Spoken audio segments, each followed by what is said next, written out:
Oh, Boston, they're having a massacre. It's gonna be rough. That's right, Heber. Massacre. Nope, can't be in my video. My video, not your video. You'll get famous someday. Someday. Just believe. Alright. Boston Massacre, it all starts out. We have the Stamp Act. We got rid of it. Parliament said, alright, everyone's complaining too much. It's gone. So, first things first, the Stamp Act is gone. However, if you remember from the last video, afterwards we have the Declaratory Acts. And Declaratory Acts simply states that England has the right to impose laws on the colonies, and the colonies need to listen. So one of the first laws they put in is called the Townsend Act. The Townsend Act has a number of components. These include a act called the Quartering Act, which means soldiers, if need be, will be put into civilian homes. So if you are living in a city in Boston, you might have British soldiers forced into your home, and you have to provide shelter and food for them. So after the Stamp Act, after the citizens of Boston are destroying houses and all these other things, 4,000 British troops are stationed in the city of Boston. At the time, there's only 20,000 Boston residents. So you have a large percentage of the city. 5% of the city then becomes soldiers. So it starts causing some tension and anger among citizens. They don't want these soldiers in their city. With all soldiers generally and throughout history don't necessarily make a lot of money. So at this time you have 4,000 soldiers sitting in Boston, and many of them start looking for more work. And one of the big incidents happens at John Gray's Ropewalk. Now, there's a rope maker. If you look at this image, there's a ton of ships. Boston's a huge port city, and on every ship you have lots of ropes. The ropes are holding the sails up. Ropes are holding down goods. They're doing most jobs on the ships. So ropes are essential for ships to be working. So a job that many people have is making ropes themselves. So March 4th, 1770, so a soldier goes down to the Ropewalk, and he asks for a job. Since Bostonians aren't particularly happy with these British soldiers, the rope maker in short terms says, I'll give you a job, you can clean the toilets. His language is certainly a little more different and probably a little more vulgar. The soldier took offense to this work that he is offered, and they start a fight. Now, the fight isn't simply one of, hey, there's two guys fighting. It essentially becomes a street brawl which lasts a few days between citizens of Boston and British soldiers. So you have this incident at the Ropewalk. It's increasing tensions between the soldiers. Alright, so the next day, after the Ropewalk incident, brings us to the Boston Customs House. This is the Boston Customs House right here. You can still see it in Boston today. And there was a man, he was a soldier, British soldier named Private Hugh White. So Hugh White, he's on guard. So Hugh White, he had also been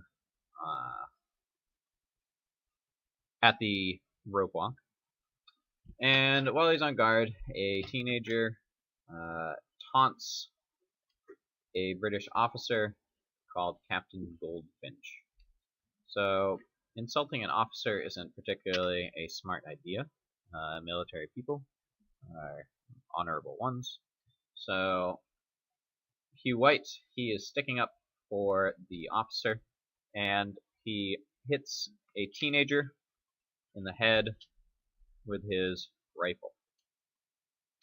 Now, this might seem innocent enough, but Boston is on edge. They've been fighting in the streets.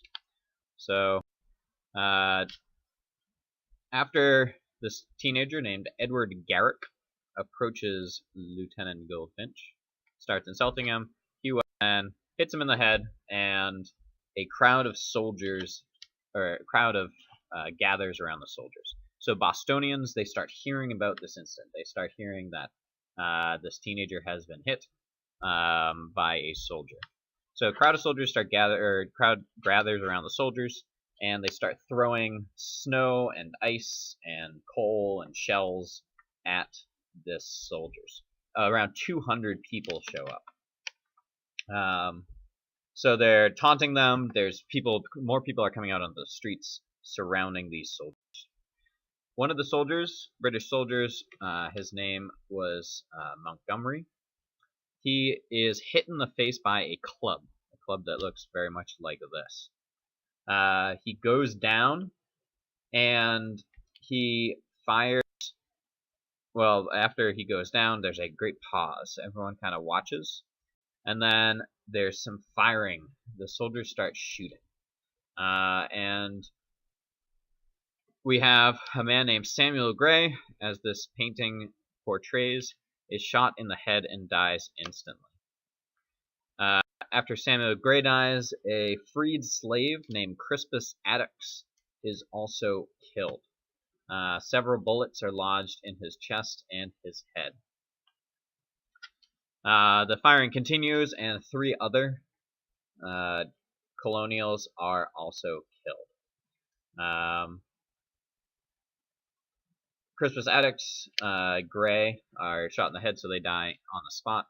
Another man also dies on the spot, and 2 others die afterwards. 6 other Bostonians are injured, and so in this aftermath, Boston is shocked. They are appalled, they are irate, they are furious. There have been incidents before in Boston. It's certainly not a peaceful place, but there hasn't been incidents such as this. There's people dead on the street. There's soldiers that shot into a crowd. Yes, this crowd was throwing snowballs and ice balls and other things, but these soldiers had guns, and they used them on the citizens. And the people go initially to complain to Governor Hutchinson. He is the governor of the colony, and they show up at his house, and they demand that justice be served. Hutchinson decides that, yes, we need something to happen. So he gets arrest warrants, and he arrests the soldiers who are involved. He then decides that there's going to be a trial. But before the trial, 12,000 people show up for a funeral procession for the victims.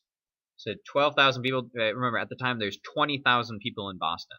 So more than half of the city shows up for this funeral. And they get to the Liberty Tree that's used to stand near Boston Common, and it becomes this rallying point for the citizens to resist. And one of the first places that they're going to turn their attention is the trial of the soldiers who participate in what becomes known as the Boston Massacre. And on Wednesday, we are going to start our trial research.